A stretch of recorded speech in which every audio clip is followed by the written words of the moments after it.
तो आज हम सीखने वाले हैं डेली परफॉर्मेंस का जो ट्रैकर है वो हम कैसे बनाएंगे। मान लीजिए आप किसी भी कंपनी के अंदर काम करते हैं, अगर आप MIS में जाना चाहते हैं तो आप इस तरीके के ट्रैकर आपको मेंटेन करना पड़ेगा। तो हमारे पास ऑलरेडी कुछ डेटा है, नेम है, एम्प्लॉय ID है, मंथ, ईयर और टारगेट जितना होना चाहिए डेली का वो है। जो यूजर है, एम्प्लॉय है, उन्होंने कितने टारगेट किए हैं डेली बेसिस पे वो लिखे हुए हैं यहाँ पे, और उनके जो केसेस है उन्होंने जो किए हैं उनमें से कितने एरर है, मतलब कितने केसेस उन्होंने रॉन्ग किए हैं। तो हम सबसे पहले निकालेंगे प्रोडक्टिविटी। तो प्रोडक्टिविटी को निकालने के लिए हम कौन सा फॉर्मूला यूज करेंगे, चलिए देखते हैं। आपने जितने टारगेट कंप्लीट किए हैं और डिवाइड बाय टोटल टारगेट, तो हमारा जो प्रोडक्टिविटी है वो आ जाएगा इक्वल टू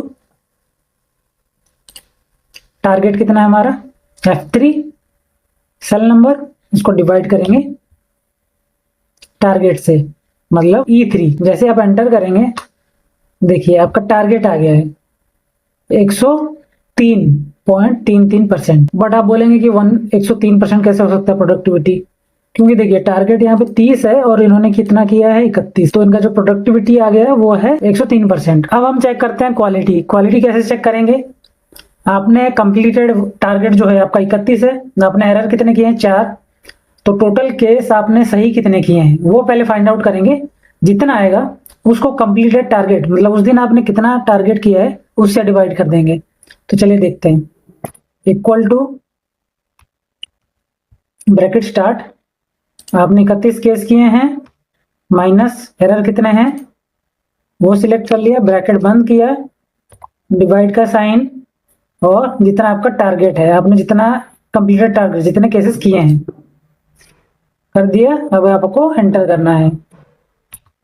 जैसे आप एंटर करेंगे तो आपका क्वालिटी कितना आ गया 87%। आपका एरर परसेंटेज कैसे निकालते हैं, आपको क्या करना है, ये जो केसेस हैं आपके जितने एरर आए हैं उसको डिवाइड करना है जितने आपने केसेस किए हैं, तो उससे एरर परसेंटेज आ जाएगा। तो इसके लिए क्या करेंगे, इक्वल टू आपके एरर केसेस कितने आए हैं अमित कुमार के 4, डिवाइड करेंगे जितने उन्होंने केसेस किए हैं और एंटर कर देंगे। तो इनका एरर परसेंटेज है 12.90। ठीक है, तो इस तरीके से आप एरर परसेंटेज भी निकाल सकते हैं। SLA जो आपका क्लाइंट है वो डिसाइड करता है कितना परसेंट होना चाहिए। जैसे मान लीजिए किसी ने प्रोजेक्ट दे रखा है आपको करने के लिए और क्लाइंट ने बोला हुआ है कि हमें 99% या उससे ज्यादा का SLA चाहिए, तो उसके हिसाब से हम ये फॉर्मूला लगाएंगे। तो इसके लिए हम क्या यूज करते हैं, quality I3 greater than equal to 99%। ठीक है, अगर ये कंडीशन सेटिस्फाइड होता है तो हमें क्या चाहिए, SLA मेट। अदरवाइज अगर ये कंडीशन फेल होता है तो SLA ब्रीच, मतलब SLA आपने कंप्लीट नहीं किया। ठीक है, और ब्रैकेट बंद और एंटर। यहाँ पे ये देखिए एक एरर आया है, ठीक है, क्योंकि मैं यहाँ पे इन्वर्टेड कोमा लगाना भूल गया हूँ, तो इसको दोबारा से हम इन्वर्टेड कोमा लगा देते हैं। ये देखिए, अब एंटर करिए। SLA ब्रीच क्यों हुआ, क्योंकि क्वालिटी जो है 99% के बराबर नहीं है या उससे ज्यादा भी नहीं है। ठीक है, तो हमने ऊपर के जो 4 सेल है उस पर हमने फॉर्मूला लगा दिया है।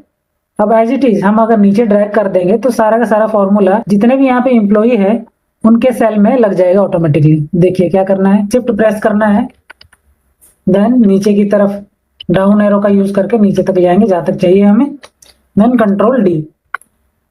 जैसे ही आप करेंगे ये देखिए ऑटोमेटिकली फॉर्मूला हर जगह पे लग चुका है। देखिए रिजल्ट तो ये आ गया है, लेकिन इसके साथ में कुछ एरर्स भी हैं जैसे कि आप ये देख रहे हैं।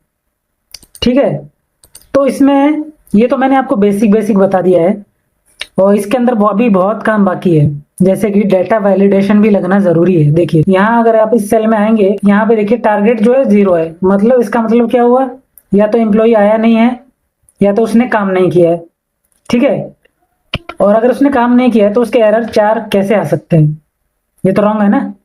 तो इसमें लगेगा डेटा वैलिडेशन। सेम चीज यहाँ पे देखेंगे, ये तो सक्सेना हो सकता है ये एब्सेंट हो, काम नहीं किया हो, लेकिन उसके एरर कैसे 5 आ सकते हैं, ये भी कोई लॉजिक नहीं लगता है, यहाँ पे इलॉजिकल बात है। तो इन सभी सेलों के अंदर डाटा वैलिडेशन का हमें यूज करना पड़ेगा ताकि इस तरीके का जो एरर है वो ना आए। तो मैंने इस वीडियो के अंदर आपको तो बेसिक बेसिक चीजें बता दी किस तरीके से प्रोडक्टिविटी क्वालिटी एरर और एसएलए निकालते हैं, और मेरी अगली वीडियो के अंदर मैं डाटा वैलिडेशन कैसे यूज करेंगे और प्रॉपर फॉर्मूला कैसे यूज करेंगे जो कि एमएनसी कंपनीज के अंदर यूज किया जाता है, वो मैं अगली वीडियो लाऊंगा। उसमें आप देखेंगे प्रॉपर डाटा वैलिडेशन के साथ। अगर आपको ये वीडियो अच्छा लगे तो आप चैनल को सब्सक्राइब कर लीजिए और वीडियो को लाइक कर दीजिए। और अगली वीडियो इसी पे आने वाली है, कैसे हम MIS report proper data validation के साथ इफ फंक्शन का यूज करते हुए हम प्रॉपर तैयार करेंगे और डेली परफॉर्मेंस ट्रैकर।